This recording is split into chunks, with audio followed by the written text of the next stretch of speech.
A day in the Islamic Golden Age. As the morning sun shines on the Golden Gate Palace, brother and sister Hisham and Asma prepare for the journey of a lifetime. It is 791 CE, and the Abbasid Caliphate is at the height of its power, stretching from India to North Africa. With over 500,000 inhabitants, its capital city of Madinat al-Salam, also known as Baghdad, is the largest in the Islamic Empire, possibly the world. And it's only 30 years old. Asma and Hisham will leave at sunset for the Hajj, the holy pilgrimage to Mecca. Most people make the journey when they are older and wealthier, but Hisham and Asma have wanted to make this journey together since they were children. They intend to travel with the big Hajj caravan that is protected by the Caliph soldiers. The Caliph al-Rashid himself is also traveling with the caravan this year. The Hajj caravan is like a massive mobile city, with soldiers, cooks, doctors and merchants, servants and enslaved people. The journey is long, with dangers like disease, robbery, and dehydration.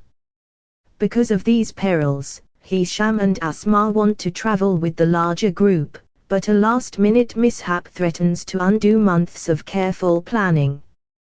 When the siblings visit the market to check on the supplies they've purchased, the merchant tells them one of their camels has fallen ill, and he doesn't have any replacements. Without the camel, the siblings won't be able to depart with the caravan. They search the marketplace, bustling with people from different ethnic backgrounds, such as Persians, Arabs, Turks, Africans, and Indians, and following different religions like Islam, Judaism, Christianity, and Zoroastrianism. The market sells everything from locally made pottery, Egyptian glass, and paper from Samarkand, to Chinese silk, gold from Africa, and fox fur from the distant north. But with the caravan leaving tonight, no one has a camel available. Though the Hajj is primarily a religious journey, the siblings have other, personal hopes for it. Hisham and Asma come from a wealthy family and both had tutors as children. Hisham is studying to become a scholar, progressing from Arabic grammar to Islamic law and Persian love poetry, then to Indian-inspired mathematics and Greek philosophy and medicine.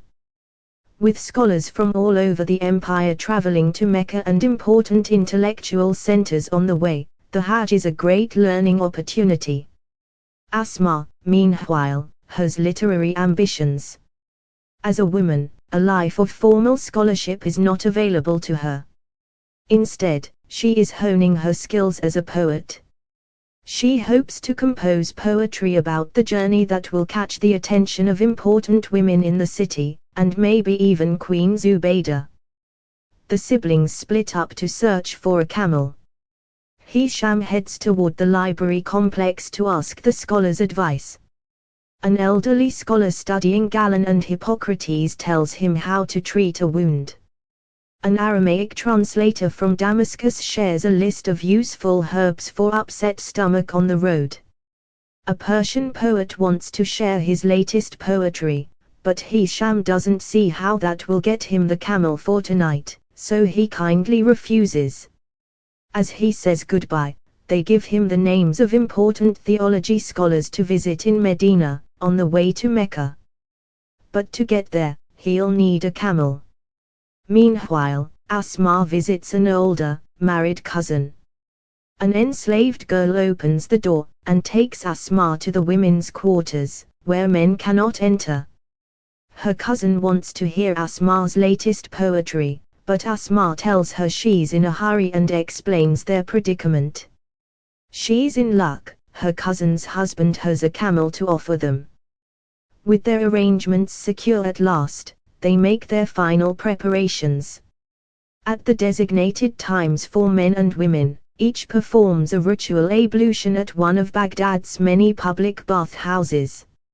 As the sun sets, the city's criers announce the caravan's departure, and the townspeople flock to watch the pilgrims leave.